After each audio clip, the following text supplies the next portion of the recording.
Next match. This is a weirdly important match, I think, for like the structure of NXT. It's Velveteen Dream defending the NXT North American Championship against Tyler Breeze.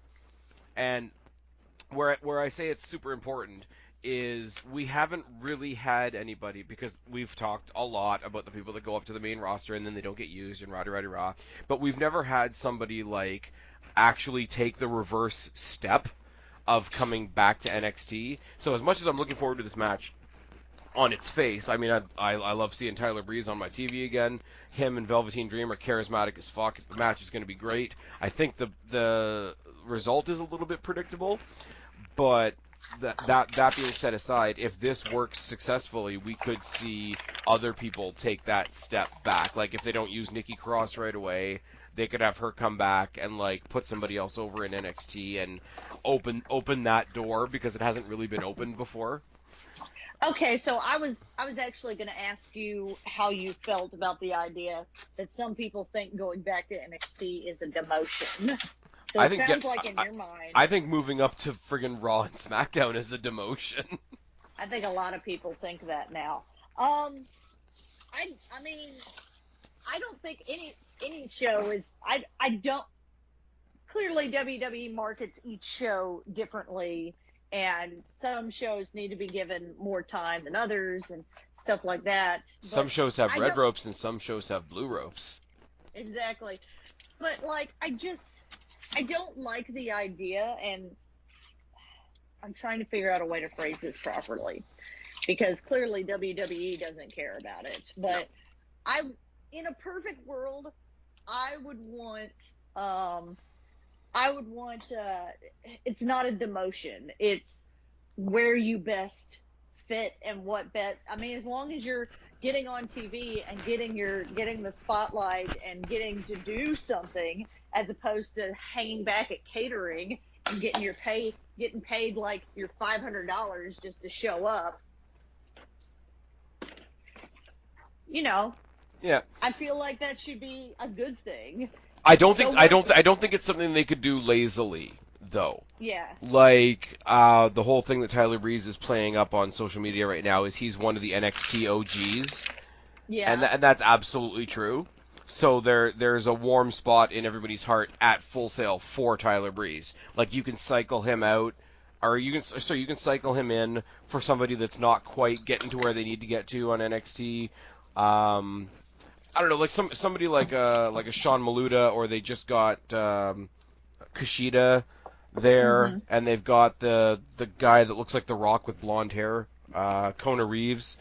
So like they're not main eventing, they're not in title feuds, but they need something to just make them stick out. Have somebody like that, or have, I want to say Kevin Owens, but I don't think Kevin Owens necessarily would work. But like you want to get somebody. Sami Zayn. Yeah, there you go. Like bring the heel Sami Zayn that he's developed on the main roster back to NXT. You want to have something like Kushida versus Sami Zayn. Tell me that's not gonna be like your one extra match on the pay-per-view. Like we know that somebody like a heel could even use that storyline of, you know, I'm been on the main roster, I'm so much bigger and badder now, and blah blah blah. Oh, absolutely. And then just have them kick the shit out of them. Be like, it doesn't matter that you've been on the main roster. This is NXT. Oh, exactly. But like, there's always the and they used to use the UK title for this, but now they have the UK brand. But they've always laid out the takeover shows with 5 matches. There's the men's title, the women's title, the tag titles, and then it used to be that there was like 2 quote-unquote other matches. Now one of those is the North American title, so you've got like one sort of exhibition match. Now if you want to have somebody like a Tyler Breeze or a Sami Zayn, or I would say even a Finn Balor, come back and have a program with somebody and be that other like exhibition match, that could work. Now, it works because you've got like homegrown NXT talent coming back. Not that they would ever do this, but I'm really saying like you wouldn't send John Cena to NXT for a program. That would be a horrible decision for John Cena. He would get booed out of the building, and it wouldn't even be like, it wouldn't be the boos that he gets on the main roster. It wouldn't be the we don't like you. You're thrown down our. It would be it would be a level of hatred. You'd be able to feel the hatred. No, I don't see. I don't even think like okay, as much as it is John Cena, I don't even think it would be hatred. I just think it would be a no, you don't belong here. Like a very simple like this isn't right. Um, but yeah, that being said, because it is basically set up to be an exhibition, I don't think unless he's drafting. You're loud. Sorry, I was opening a package. Yep. I don't think that he's going to win unless he's like actually moved back to NXT because they haven't really clarified that. They've had this is where I say the scripting of Triple H making fun of WWE all over again. Velveteen Dream throwing all the stuff at him. It's like you came back here to get your spotlight back because you couldn't hack it on Mondays and Tuesdays. You can't come back here just because you went up there and spent way too much time in catering playing cops and robbers. Like it's all very good. I Like mean, it's going to be a good match, and isn't that what people on NXT want, anyways? yeah, I'm looking for that old school like before Breezango Tyler Breeze who was like their Dolph Ziggler, like who could just like have a match with anybody. Had like the random ass match with Jushin Liger, which was which was Yeah, which that's was right. which was very very random. Um, I want to not look at this super critically and maybe think that it's not as predictable as it could be because I wouldn't mind Tyler Breeze having a run with the North American Championship, honestly. Because then if they, Again, he's not doing anything else now that Fandango's out.